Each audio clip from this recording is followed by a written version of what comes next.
Dr. Geyer, it's so nice to have you on the show. Thank you so much for having me. So, peptides, I mean, talk about a hot topic. It's everywhere. And I see it all over social media. People who are not doctors talking about peptides very freely. And I really want to get to the bottom of it because I feel like people need to know. They're everywhere. Why do you think there's such an explosion of interest right now? Great question. And that's so accurate. Everywhere we look right now, people are talking about peptides and there's a lot of opinions running in all directions on this. But, peptides as a class of medications are chemical messengers that our body uses to communicate different functions. So, in the most simple case, it's a language that our body already uses Hmm. that in medical science, in cultural science, we're just starting to learn about. So I think that this has been really sensationalized mostly because the GLP-1s came out not too long ago. And that was a proof of concept that showed that, wow, this class of drugs, these types of drugs, these chemical messengers could really impact something going on in the body in a powerful way. And as everybody got swept up in the GLP-1 craze, people started to think about other peptides that might mimic other reactions in the body and um, come up with other solutions. Hmm. So, what is a peptide exactly? So, let's just Yeah, really get simple with this. What does let's that do it. mean? So the word peptide means short chain of amino acids. Hmm. So it really just speaks to the chemical structure of this molecule. Unlike drugs, which are not made of amino acids, they're usually more complicated. Peptides usually mimic a chemical messenger within the body. Now, peptides are also insulin's a peptide, collagen's a Hmm. peptide, and not every peptide is a chemical messenger. But when we talk about peptides in this context, we're referring to those peptides, those chains of amino acids that can trigger a cellular reaction and are a language that the body speaks to communicate. So, if somebody, I mean, there really are different types of peptides for every type of, say, need that a person would have, whether it be muscle, longevity, weight loss, etc. When you sit down with your clients, do they ask you for certain peptides, or are you really evaluating their current state and then suggesting what they need? Because I feel like if you're on social media, people are just firing names at you, and it's extremely confusing. And when you look it up, a lot of these peptides are not necessarily FDA approved, or there's not a lot of literature out there to really give you kind of a sense of security. As a doctor, how do you run that protocol? That's a great question, and that's very accurate. So, peptides, I try to be very careful in the way that I use peptides in my practice. It, not everyone is a good candidate for peptides. There are people with certain medical conditions that should not take peptides, particularly people with active cancer or a strong family history of cancer. And actually, most of the time when I see patients, I'm recommending a protocol. I'm, of course, I ask, did you come into this session with something in mind? Did you Mhm. hear about something? Is there something you'd like to discuss? But a lot of people who want to do this through a physician actually want to kind of hear what I think would be best for them. So I start with a medical history. I try to understand a person's health history. So first off, do you have any health issues that you take medications for? What is your family history? Hmm. What's going on with your parents, your siblings? What ages did certain things happen? What screening tests have you had to make sure that you don't develop a serious medical condition, especially cancer or heart disease? So we do kind of a deep dive first into that to kind of understand both your genes and what has kind of expressed in your body at this stage of life. And then I do a pretty thorough review of various facets of well-being. So how are you sleeping? How's your energy? um, tell me, in depth, are you waking up during the night? Are you able to fall asleep? Mm, Are you having an energy crash at 3 p.m.? How do your workouts feel? Do they give you energy or do they drain you? Do you have inflammation? So that it ends up being a 45-minute to 1 hour conversation where I try to get a pretty accurate picture of both someone's health status and where they can be supported. And I think that peptides are really icing on the cake. So we mm, need to do a lot of other things to take care of our bodies. And sometimes at the end of this conversation, the the the verdict ends up being we need to do some other things first to mm, support you and mm, and help your health and help you feel better. And then maybe you can consider peptides because I usually frame this as peptides are something that can tune your body in to the good habits that you already have. mm. So if you aren't exercising, prioritizing sleep, trying to make good food choices, sometimes the peptides may not be the right choice for you. So we've got to get the groundwork, the foundation done first, and then that's really the icing, like you said. So you mentioned that peptides act like a messenger in the body for the most part. Some don't. They all have different roles. What, generally speaking, kind of like big picture health categories do the peptides that you normally prescribe address? Yeah, so body composition is a big one. That was sort of the gateway that opened the door Mm, to people thinking about peptides. So body composition, whether that's weight loss or muscle gain, that is a big category.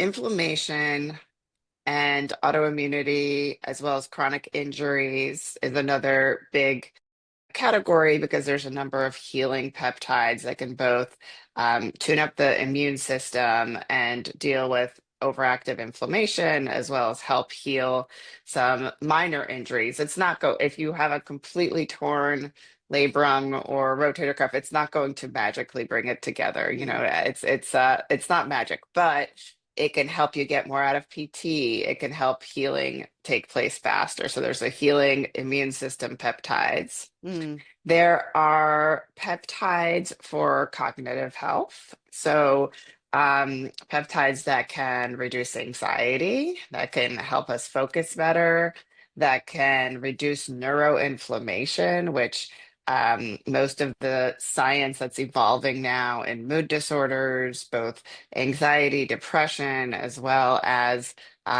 dementia really implicates neuroinflammation. So basically inflammation in your brain. mm, So there's a number of peptides that act on that can improve focus, memory, and improve potentially depression and anxiety. Um, and then there are a number of longevity or mitochondrial health or energy type peptides. And our mitochondria is a part of every cell that creates energy. So we depend on those to basically give us the energy and the vitality that we have throughout our days. And as we age, we become less efficient at making energy. And there are some peptides that can basically restore mitochondrial health, increase the number of mitochondrial units that we have and make our body better at making energy. And there's a number of peptides that don't fit neatly into those categories. There's some for sexual performance. Um, there's other longevity peptides, but that's kind of the basic framework. mm. I remember when we met at a retreat, and you were so kind in just hearing me out because I had just started on HRT, and you know, you told me because I was like, "Do you recommend that I take a peptide like in addition to what I'm doing?" And you actually said to me, "Wait and give it some time to see what that does for you." And I think that was really that just said to me, "You're the right kind of doctor," because it's not just like, "Oh yeah, throw another, cherry on top of the Yeah. sundae." It's like wait and see what that does. Um, so if somebody comes to you and says, doctor, I can't sleep. I and they're in menopause or they're peri. I can't sleep. I My libido is in the tank. I have brain fog, like all the normal symptoms that we have associated with this stage of life. Would a peptide be what you would probably turn to? So I think that just like you said, hormones should be balanced first. Um, Peptides work best in a hormonally optimized body, and sometimes it's a bigger challenge to actually get much out of peptides if you are really struggling with hormones. So I think peptides, like most medications, are a tool that work well in the right context. And being a physician, my job is to grab for the right tool. Hmm. And if you're not sleeping well and you have rock bottom levels of progesterone and you're having hot flashes and all these things, the peptides probably won't help. I would say I would prefer to use bioidentical hormones for most women and support the body that way and give a woman at least 3 months on those hormones to see how she's feeling and making sure that her levels are good. And then we want to know what we're treating. I think it's not sometimes with supplements that we can take so many supplements and just kind of throw the kitchen sink at life and maybe something's better, maybe it's not, who knows. But I think with peptides, I like to know, let's have some goals around this. If we're going to use it, what exactly is our hope that it will treat? Have we done all the sort of foundational work to give it its best chance to work? And just a caveat with that, because I know we started talking about that, where you have to have the foundation in order for this to work. There are some people that are exceptions to that rule. And there are women that I meet who are burned out, exhausted, and they would like to exercise, they'd like to eat healthy, but the demands on their lives are so excessive. And they've suffered this degree of stress and burnout that their body can't really get off the floor. Mm. And then I do sometimes use peptides to help restore energy, help them feel a little better, knowing that our goal is to get back to those healthy habits, but I need to give them the resources in order for that Like to happen. oxygen mask, right? Exactly. Yeah. Yes. I Yeah. so you said a word and I would love to double click on that. You said optimal. I think so many women go through life never really understanding about what this means, optimal versus recommended or within the range.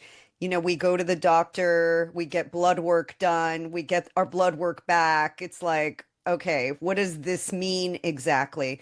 For you, what does optimal mean? Are there ranges that we're seeing on a test that we get back? The healthy ranges, are those optimal ranges or are they just like you're getting by ranges? Yeah. I think the word optimal is quite revolutionary for women, actually. I think and I'm a conventionally trained MD. I went to medical school and did residency. Um, and what I was taught when someone complained of feeling tired, um, or losing vitality or something like that, is to give reassurance. This is normal aging. That's what we're taught in medical school. Mm, So I think this concept of optimal, for women in particular, because I think more so than other populations, we've been ignored when it comes to our symptoms, our feeling unwell. So optimal is really living in a body that gives you what you need in order to live the life that you want.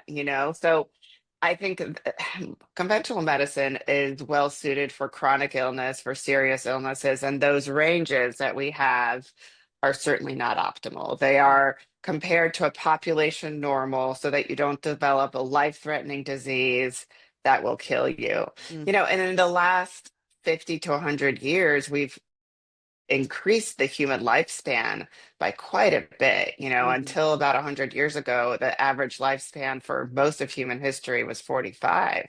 So medicine kind of grew up in this um, to extend human life, and that's been a tremendous success.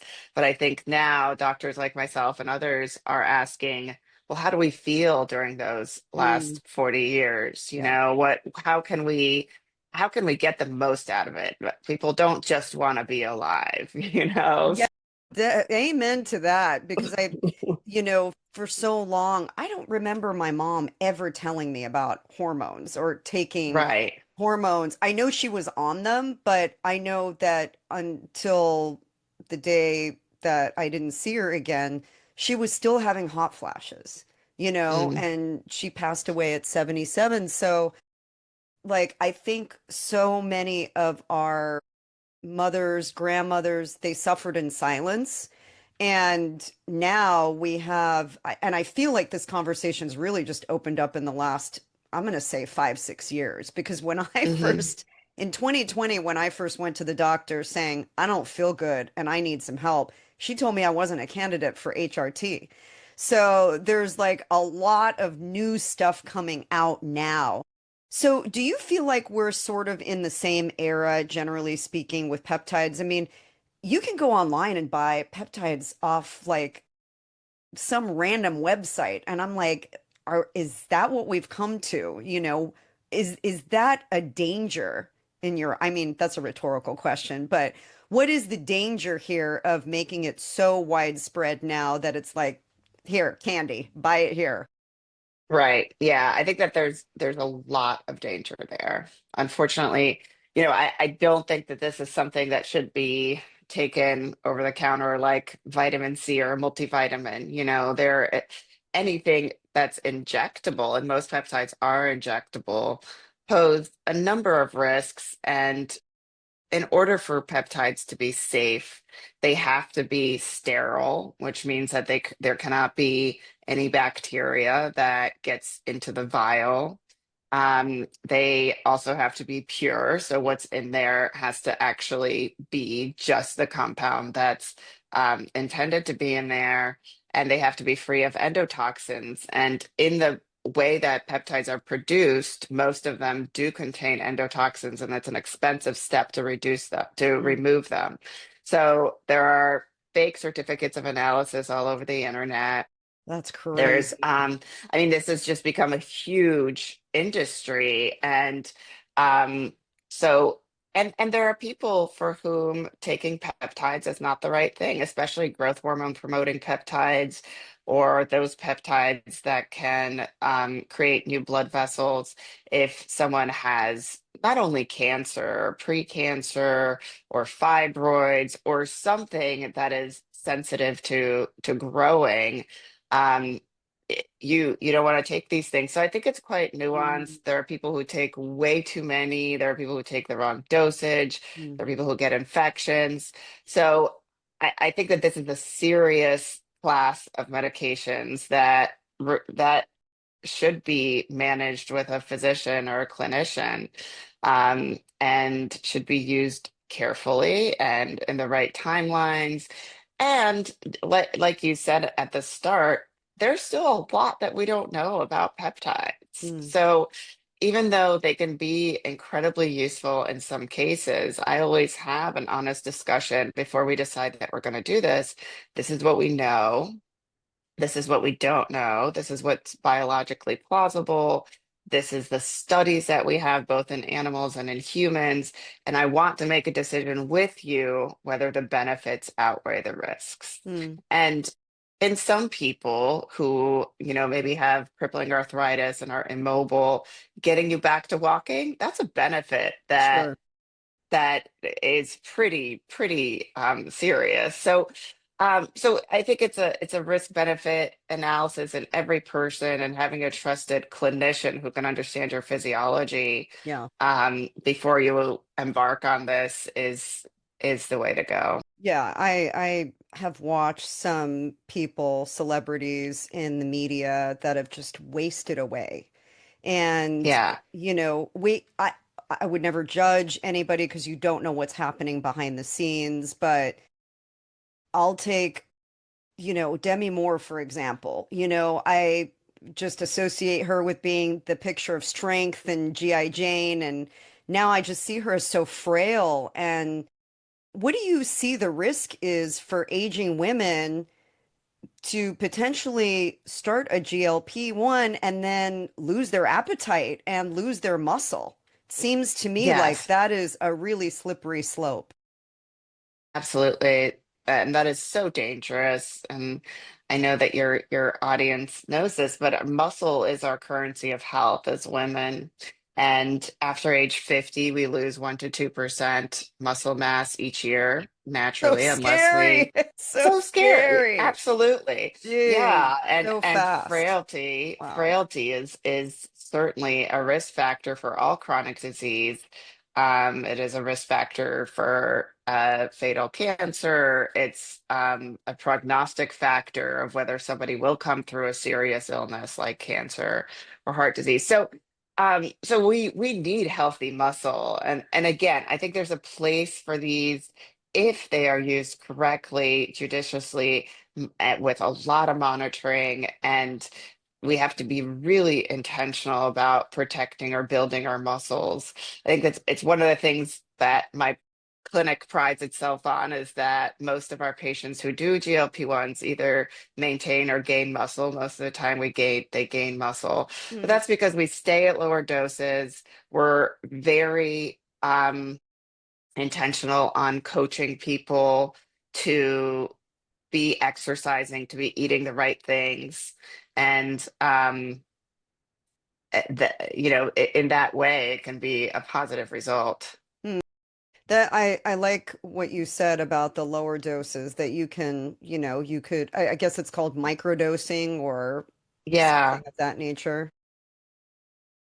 yeah, exactly. Yeah. Yeah, the microdosing, the tiny doses can really go a long way. Hmm.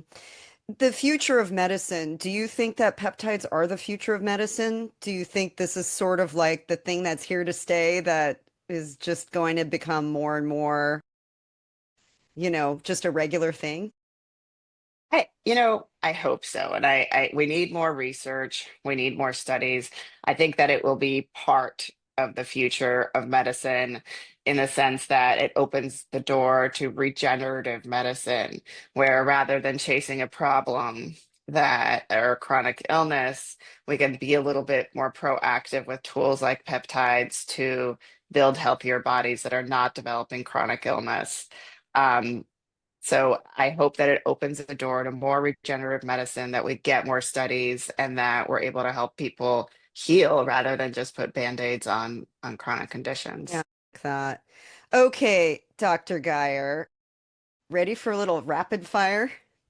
I've got, Yes, let's do a little rapid fire, myth or fact. Peptides melt fat. myth.